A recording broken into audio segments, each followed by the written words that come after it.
இன்றைக்கி நம்ம அரிசி வத்தல் எப்படி செய்கிறதுன்னு பார்க்க போகிறோம். எப்போவுமே அரிசி வத்தல் நம்ம வெளியில் கடையிலேருந்து தான் வாங்குவோம். அந்த மாதிரி வாங்கணுன்ட்டு அவசியமே இல்லை. நம்ம வீட்டில் 1 கப் அரிசி இருந்தால் போதும். நம்ம ரொம்பவே ஈஸியாக வத்தல் செஞ்சிடலாம். ஃபஸ்ட் ஒரு பவுலில் 1 கப் அரிசி எடுத்துக்கோங்க. நான் பொன்னி பாயில் ரைஸ் எடுத்திருக்கேன்.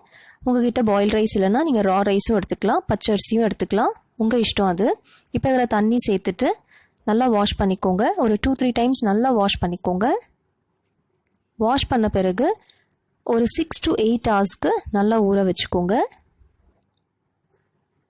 நீங்கள் சாயந்தரம் ஊற வைக்கிற மாதிரி இருந்துச்சுன்னா அடுத்த நாள் வரலையும் நல்லா ஊறட்டும். இப்போ அடுத்த நாள் பாருங்கள் நல்லா ஊறிடுச்சு. இதை திருப்பி ஒரு 2-3 டைம்ஸ் நல்லா வாஷ் பண்ணிவிட்டு ஒரு தோசை பேட்டர் கன்சிஸ்டன்சி அளவுக்கு நல்லா ஸ்மூத்தாக கிரைண்ட் பண்ணி எடுத்துக்கோங்க.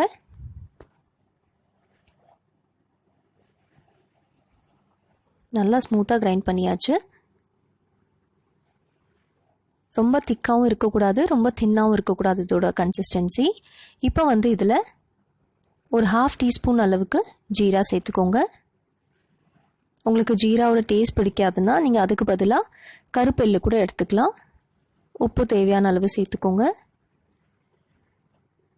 எல்லாம் சேர்த்துட்டு நல்லா மிக்ஸ் பண்ணிக்கலாம். நம்ம இப்போ பிளெயின் வத்தல் செய்கிறோம். ஸோ அதனால் நான் இதில் எந்த மசாலாஸும் ஆட் பண்ணலை. பிளெயினான ஒயிட் கலரில் இருக்கிற அப்பளம் இது.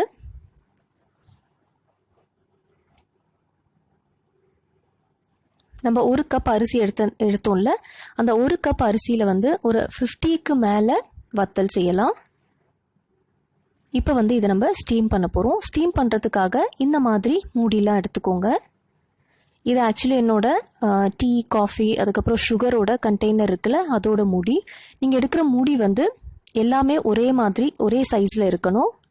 இப்போ இது கொஞ்சம் எண்ணெய் ஆட் பண்ணிவிட்டு நல்லா க்ரீஸ் பண்ணிக்கலாம்.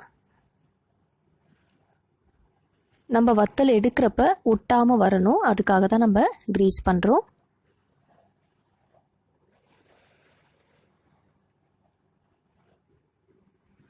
உங்ககிட்ட எவ்வளோ மூடி இருக்கோ எல்லா மூடியும் நீங்கள் எடுத்துக்கலாம். ஆனால் எடுக்கிற மூடி எல்லாமே ஈக்குவல் சைஸாக எடுத்துக்கோங்க. இப்போ ஒரு மூடியிலுமே ஒரு 2 டீஸ்பூன் அளவுக்கு இந்த பேட்டரை ஊற்றிக்கோங்க.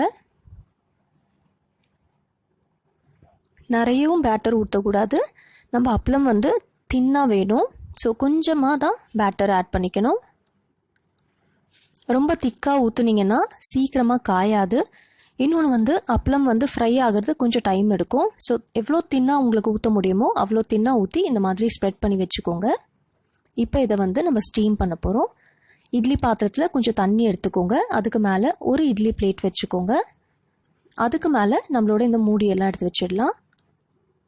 நீங்கள் ஒரே டைமில் எவ்வளோ மூடி வைக்கணுமோ மேலே மேலே அடுக்கி எடுத்து வச்சுட்டே போகலாம்.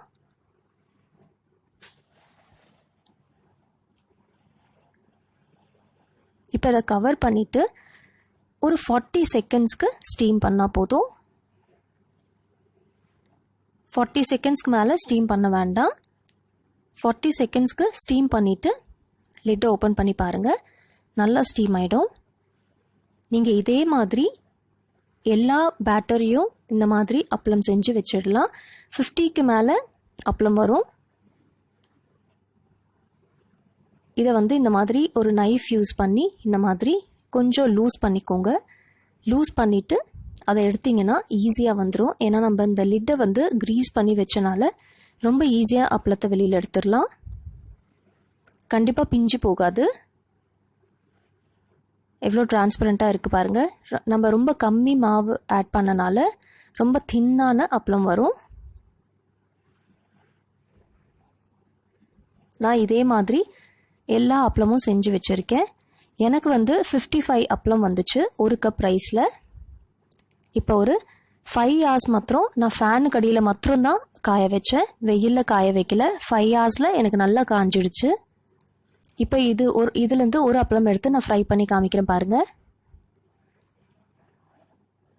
நம்ம கடையில் வாங்குறத விட ரொம்பவே ஈஸியாக நம்ம செஞ்சுட்டேன். நான் இந்த ரெசிபி செய்கிறதுக்கு எனக்கு ஒரு 6 ஹவர்ஸ் தான் ஆச்சு. 6 ஹவர்ஸில் ரொம்பவே கிறிஸ்பியான அப்பளம் ரெடி ஆயிடுச்சு. என் வீடியோ பிடிச்சிருந்துச்சுன்னா கண்டிப்பாக லைக் அண்ட் ஷேர் பண்ணுங்கள். இன்னும் என் சேனலை சப்ஸ்கிரைப் பண்ணாதவங்க ப்ளீஸ் சப்ஸ்கிரைப் பண்ணுங்கள். தேங்க்யூ ஸோ மச் ஃபார் வாட்சிங்.